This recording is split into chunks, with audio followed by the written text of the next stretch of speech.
Come with me to the Halal Food Festival in Birmingham, which I am sorry, it is not as great as everyone says it is. Now, for reference, me and my husband have been to so many different food festivals and we were honestly shocked by this one. Because it appears as though every single vendor had slightly increased their prices, and I understand that they need to cover the cost of being at the event and paying for the stall, but it was honestly so expensive. And more often than not, the vendors were charging at least £10 for one food item, for like one burger, no fries on the side.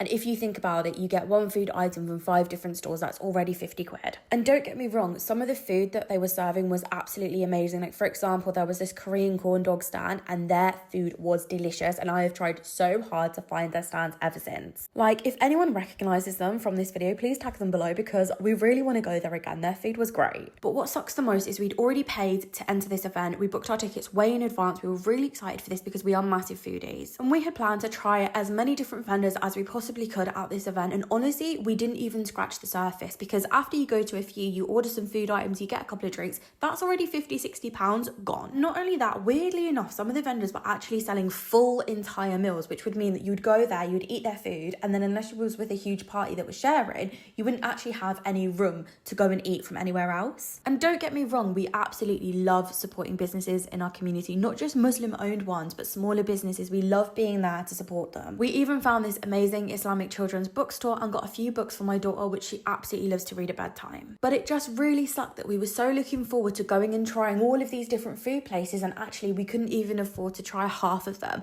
And I can guarantee you that most people wouldn't have been able to do that either. I think if you're a business and you're watching this, you're a food festival owner, I would definitely recommend just thinking about next time maybe offering partial portions. This way people don't have to order a full meal, pay full price for something. They can still try your amazing food, take a business card away to save if they like it to order at a different time, and they can then go and try as many different vendors as possible. Because not everyone has a huge family or a huge group of friends that they can go and attend these kind of events with. But I would be really interested in hearing everyone else's opinions about events like this, because I've seen so many videos on Instagram, on TikTok, that are absolutely raving and saying how great the Halal Food Festival is, and I haven't seen anyone talk about the fact of just how expensive it was, especially when you sat back at the end of the day and went through your bank statement. And I get the cost of living is rising for absolutely everyone, but when we typically go and order takeout, how much we spend is nowhere near to the cost that we're being presented at this food festival. Let me know if you're planning to go to the Halal Food Festival, but I'm sorry, I don't think that we're going to be going again.